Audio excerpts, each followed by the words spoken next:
नमस्कार। नगरी नगरी बस्ती बस्ती में आपके साथ मैं हूं श्वेता त्रिपाठी। 2 दिन के रायबरेली दौरे पर पहुंची प्रियंका गांधी ने केंद्रीय मानव संसाधन मंत्री स्मृति ईरानी पर जमकर हमला बोला है।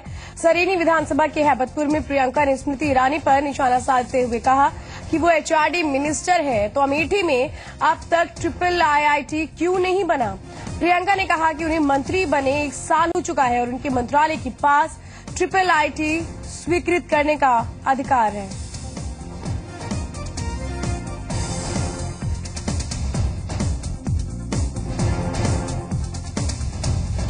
एजुकेशन मंत्री तो वो है ना, वो पहले ये बताएं कि ट्रिपल IIT क्यों नहीं करा रहे हो। वहाँ पे जो समस्या है नौजवानों की अमेठी में, उसको क्यों नहीं देख रही है। वो तो उन्हीं का डिपार्टमेंट है ना। एजुकेशन मंत्री तो वो है ना, वो पहले ये बताएं कि ट्रिपल IIT क्यों नहीं करा रहे हो। वहाँ पे जो समस्या है नौजवानों की अमेठी में, उसको क्यों नहीं देख रही है। वो तो उन्हीं का डिपार्टमेंट है ना। और विवेक है जी मीडिया संवाददाता हमारे साथ। विवेक, ये कहे कि अमेठी जाकर निशाना जरूर साधा गया है और अब एक तरीके से कहे तमाम जो मसले हैं उस पर राजनीति हो रही है और ये जताने की कोशिश हो रही है कि कौन सबसे ज्यादा हितैषी है। जी बिल्कुल, अगर बात करें प्रियंका गांधी की तो कल स्मृति ईरानी आई थी और उन्होंने जो कुछ भी कहा उसके पलटवार में आज प्रियंका गांधी ने ये हमला बोला है। और रही बात ट्रिपल IIT खुलवाने की या न खुलवाने की, तो स्मृति ईरानी का जो भी अनुभव है वो अभी 1 साल का है। 1 साल उनको हुआ है मिनिस्ट्री में आए हुए और यहाँ पे कांग्रेस का शासन लगभग बीते 10 वर्षों से है और 10 वर्षों से उनका रिश्ता उससे पहले से भी रायबरेली और अमेठी से है। तो अगर विकास की बात की जाए तो ज्यादा विकास करने के लिए जिम्मेदार जो है वो कांग्रेस पार्टी ही है और अगर उसके बाद भी विकास में कोई कमी दिखाई पड़ती है तो उसकी जिम्मेदारी का अंदाजा सहज ही लगाया जा सकता है।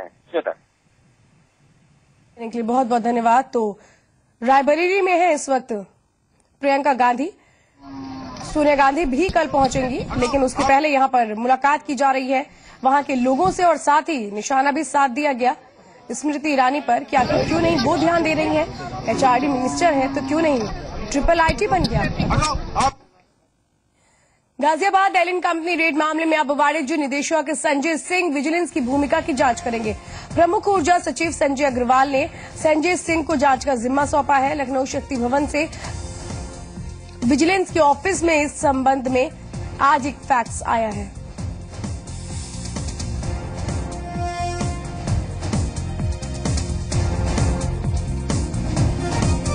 तो गाजियाबाद एलिन कंपनी रेड मामले में अब वाणिज्य निदेशक संजय सिंह विजिलेंस की भूमिका की जांच करेंगे। प्रमुख ऊर्जा सचिव संजय अग्रवाल ने संजय सिंह को जांच का जिम्मा सौंपा है।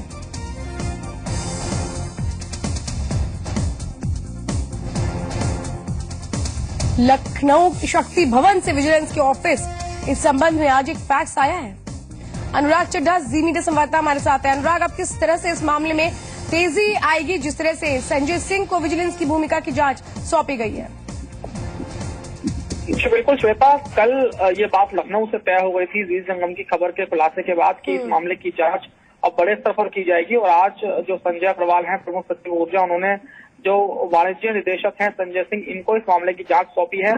और जो नोएडा का विजिलेंस ऑफिस है वहां पर एक फैक्स के माध्यम से इस बात की जानकारी दे दी गई है। हालांकि इससे पहले जो SP विजिलेंस है वो इस मामले की जांच कर रहे थे, लेकिन अब वो इस मामले की जांच नहीं करेंगे क्योंकि एक सीनियर ऑफिसर अब इस मामले की जांच के लिए नियुक्त किया गया है। तो ये माना जा रहा है कि कल या परसों लखनऊ के शक्ति भवन से कुछ अधिकारी निकलेंगे। इसके अलावा जो वाणिज्य निदेशक हैं संजय सिंह, वो लखनऊ से नोएडा और गाजियाबाद आएंगे, यहाँ से वो जांच शुरू करेंगे। इस जांच से पहले जितनी भी CCTV फुटेज है एलिन कंपनी की, वो सभी विजिलेंस के ऑफिसर्स द्वारा डाली गई है और ये माना जा रहा है कि 1 सप्ताह में जांच पूरी होगी। उसके बाद देखना होगा कि इस पूरे मामले में किस तरह की बातें सामने निकल कर आती हैं। श्वेता, चलिए अनुराग, पूरी जानकारी देने के लिए बहुत बहुत धन्यवाद।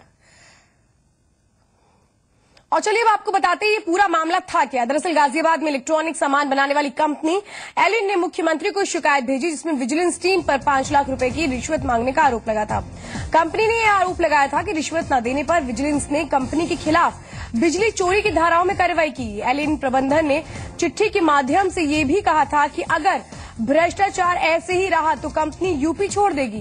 कंपनी के मुताबिक 8 मई को अशोक सोनकर नाम का दरोगा अपनी टीम के साथ आया और बिजली चोरी का आरोप लगाते हुए पेनाल्टी मांगने लगा। इसके अलावा 5 लाख रुपए लेकर मामले को रफा दफा करने की भी बात कही गई। पैसे न देने पर 9 मई को कंपनी पर 2 करोड़ का जुर्माना लगा दिया गया। हालांकि बिजली विभाग अभी भी ये कह रहा है कि बिजली की गलत तरीके से सप्लाई की जा रही है, जिसकी जांच हो रही है। तो वही कंपनी के मालिक का साफ तौर पर यह कह रहा था कि अगर वाकई ऐसे बिजली चोरी का मामला था तो फिर पेनाल्टी क्यों नहीं लगाई गई।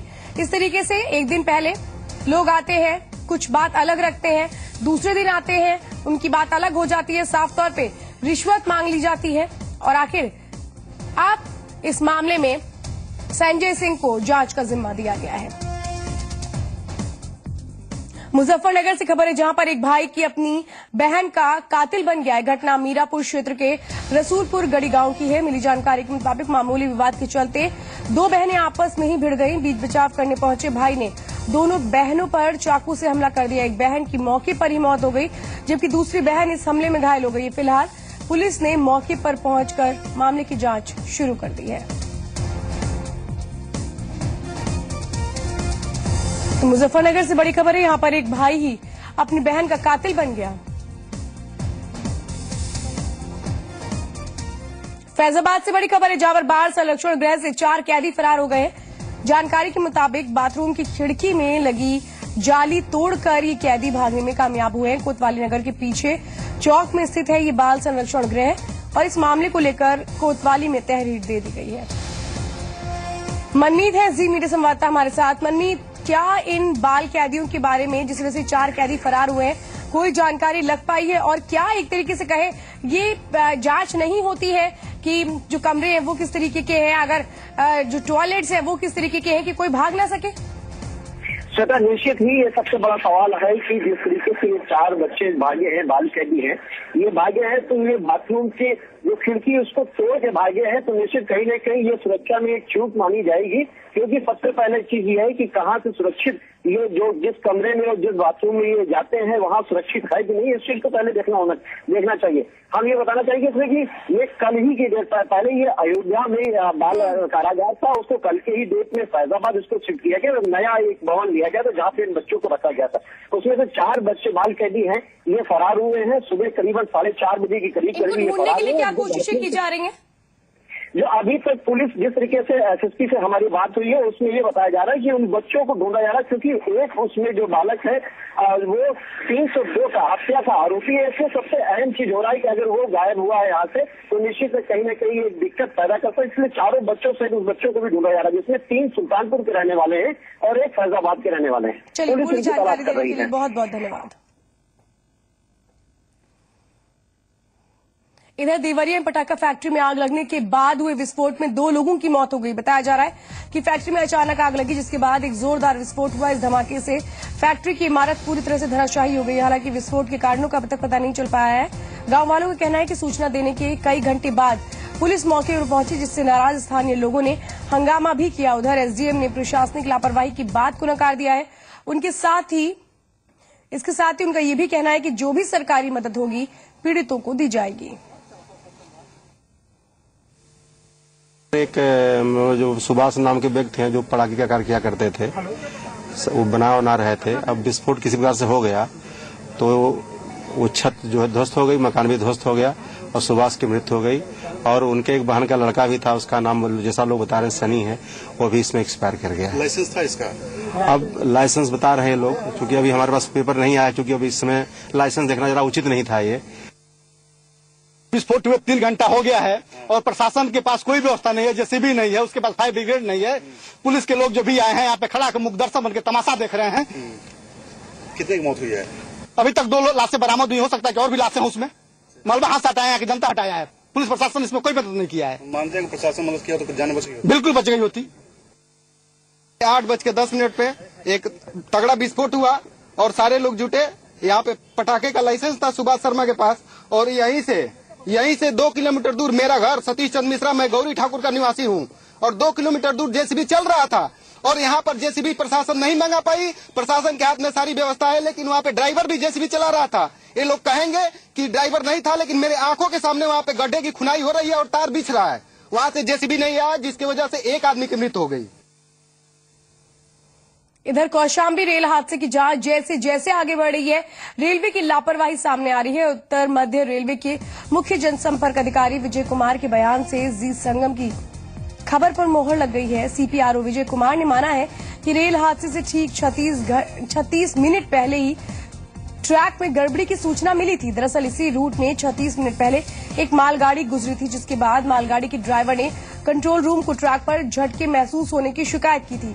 सीपीआरओ के मुताबिक बिना मरम्मत के ही ट्रैक को महज विजुअली वेरीफाई कर ट्रेन को आने की अनुमति दी गई, जिसके बाद मुरी एक्सप्रेस इसी ट्रैक पर हादसे का शिकार हुई। इस मामले में जांच कर रहे चीफ सेफ्टी कमिश्नर पीके वाजपेयी ने भी रेलवे की इस चूक की तरफ इशारा किया है। कुछ सूचना इस तरीके की हमें मिली है, लेकिन उसमें ये बताया गया था कि ड्राइवर को कुछ दिक्कत महसूस हुई थी, तो हमारे सेक्शन इंजीनियर ने उस सेक्शन को पैच को देखा था जाकर के, और उसने अपने हिसाब से उसकी फिटनेस दी थी और उसके बाद ही गाड़ी चलाई गई थी। तो मतलब कंट्रोल रूम में सूचना की, उसके बाद फिटनेस का काम हुआ, मेंटेनेंस का काम हुआ, उसके बाद मेंटेनेंस का काम नहीं हुआ। उन्होंने विजुअली वेरीफाई किया, देखा लोकेशन को, और उन्हें कुछ मिला नहीं, उसके बाद ही मूवमेंट हुआ है। हमको ये बताया था कि ड्राइवर ने ब्रेक लगाया था, यहाँ पे ट्रैक में उसे कुछ नॉर्मल ट्रैक नहीं दिख रहा था। मैंने बताया 1 महीने में प्रिलिमिनरी इंक्वायरी की रिपोर्ट देने की कोशिश करेंगे, जिसमें कि खास चीजें सामने आ जाएंगी। और इस वक्त एक बड़ी खबर आ रही है। प्रधानमंत्री नरेंद्र मोदी आज राज्यों के मुख्य सचिवों के साथ वीडियो कॉन्फ्रेंसिंग से बात कर रहे हैं। वीडियो कॉन्फ्रेंसिंग शुरू हो चुकी है और इसमें यूपी की ओर से मुख्य सचिव आलोक रंजन भी शामिल हैं।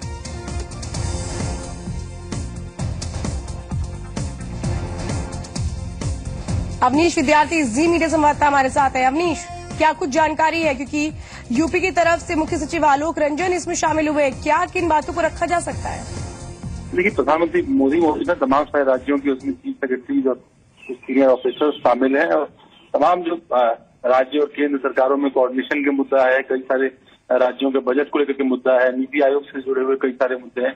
तो अलग अलग मुद्दों पर जो है बैठक में चर्चा हो रही है। इससे पहले भी एक बार कुछ दिनों पहले इस तरह की बैठक हुई थी, इसमें कई सारे विकास कार्यों को चर्चा हुई थी। जो अवरोध बीच में आ रहा है कम्युनिकेशन गैप की वजह से या दूसरे अन्य कारणों से, उनको भी दूर करने की बात जो है पिछली बार कही गई थी, उसी की समीक्षा कर रहे हैं प्रधानमंत्री। और उत्तर प्रदेश की ओर से मुख्य सचिव आलोक रंजन इस वीडियो कॉन्फ्रेंसिंग प्रक्रिया में शामिल हैं।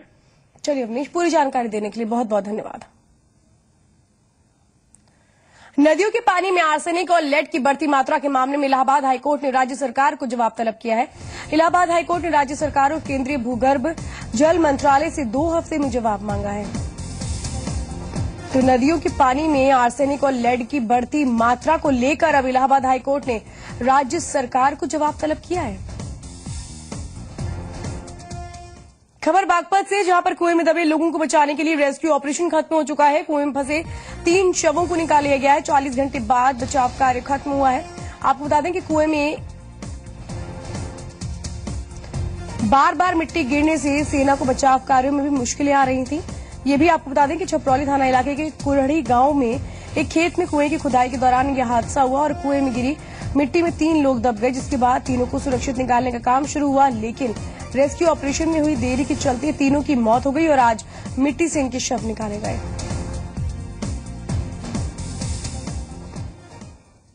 इधर उन्नाव में भूमाफिया इस कदर बेखौफ में है कि उसने सैकड़ों साल पुराने ऐतिहासिक पक्का तालाब का वजूद ही मिटा डाला है। प्रशासन की मिलीभगत से भूमाफिया ने ऐतिहासिक पक्के तालाब पर कब्जा कर लिया है और महज 7 दिन के अंदर तालाब को मिट्टी डालकर पाट दिया। भूमाफिया की इस हरकत से स्थानीय लोगों में भी बहुत गुस्सा है। स्थानीय लोगों का कहना है कि पक्का तालाब ऐतिहासिक महत्व रखने के साथ उनकी आस्था से भी जुड़ा है। गुस्सा स्थानीय लोगों ने आज जमकर हंगामा किया और सैकड़ों की संख्या में लोग धरने पर बैठे। लोगों की मांग है कि इस तालाब को दोबारा उसी रूप में लाया जाना चाहिए। उधर प्रशासन ने एहतियात बरतते हुए मौके पर भारी संख्या में पुलिस बल तैनात कर दिया है। आपको बता दें कि सुप्रीम कोर्ट का साफ तौर पर निर्देश है कि किसी भी जलाशय या तालाब को पाटा नहीं जा सकता। इसके बावजूद भूमाफिया सुप्रीम कोर्ट की गाइडलाइंस का खुलेआम उल्लंघन कर रहे हैं। प्रशासन मौन है। आपको बता दें कि उन्नाव में 73 से ज्यादा तालाब दर्ज है, लेकिन सभी पर पहले ही भूमाफियाओं ने कब्जा कर रखा है। हमारे उन्नाव में जितने जलाशय थे, मेरी जानकारी में 10 से 15 जलाशय थे, सबके सब भूमाफियाओं ने पाट दिए हैं। मात्र और मात्र कृष्णानगर का और ले देकर के कल्याणी देवी का बचा हुआ है और ये हम लोग इसका भरसक प्रयास करेंगे और इसे बचा कर रहेंगे और किसी भी कीमत पर किसी दलाल को, किसी प्रशासन को यहाँ पर हाथ नहीं लगाने देंगे। इसके लिए बहुत बड़ा जन आंदोलन होगा और ऐसा आंदोलन कि जो इतिहास में वर्ण होगा।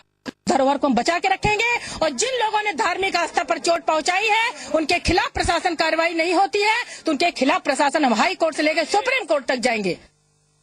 और अब खबर शामली से, जहां पर डॉक्टरों की लापरवाही के चलते एक नवजात बच्चे की मौत हो गई। मामला कांदला सीएचसी का है, जहां पर महिला की डिलीवरी के दौरान 2 महिलाओं ने न सिर्फ इलाज के दौरान लापरवाही की बल्कि आरोप है कि गर्भवती महिला के साथ मारपीट भी की गई। नवजात बच्चे की मौत के बाद परिजनों ने अस्पताल में जमकर हंगामा किया, जिसमें सीएमओ ने मामले की जांच के आदेश दिए। महिला ने 2 डॉक्टर्स पर डिलीवरी से पहले मारपीट का आरोप लगाया। महिला के मुताबिक जब प्रसव का दर्द हुआ तब तक बच्चा जिंदा था और डॉक्टरों की लापरवाही के चलते ही नवजात बच्चे की मौत हो गई। पीड़ित परिवार अब आरोपी डॉक्टर्स पर कानूनी कार्रवाई की मांग कर रहे हैं।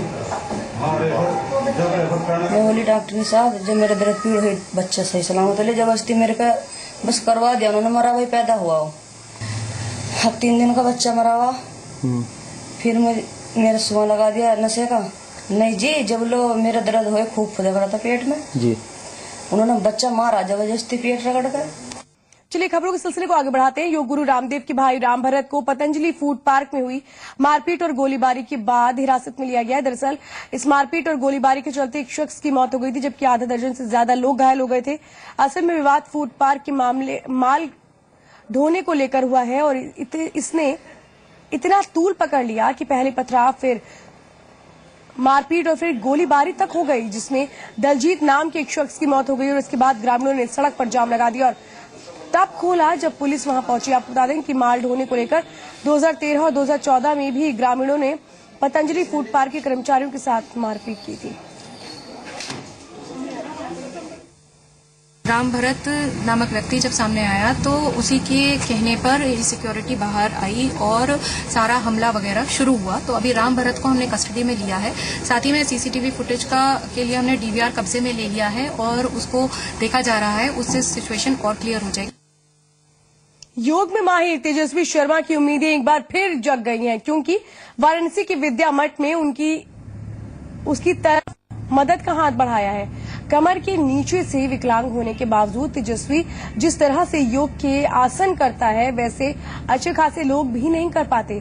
उसके हौसले और उसकी काबिलियत की वजह से ही उसे कई सम्मान भी मिल चुके हैं। इंटरनेशनल योगा चैंपियनशिप में कई बार मेडल जीत चुके तेजस्वी को एथेंस में योग को बढ़ावा देने के लिए बुलाया गया था, लेकिन पैसों की कमी की वजह से तेजस्वी को दिक्कतें आ रही थी और इसके लिए तेजस्वी ने कई जगहों पर मदद की मांग भी की, लेकिन कामयाबी नहीं मिली। हालांकि अब वाराणसी की विद्या मठ ने उसे मदद देने का ऐलान किया है, जिससे उसकी उम्मीद जगी है। तेजस्वी हर 3 से 4 घंटे योग की प्रैक्टिस करता है हर दिन। इसके साथ ही जवाहरलाल यूनिवर्सिटी से जर्मन भाषा में ग्रेजुएशन भी कर रहा है, लेकिन तेजस्वी को इस बात से निराशा है कि इतनी प्रतिभा होने के बावजूद उसे मदद मांगने के लिए कई जगहों पर जाना पड़ता है।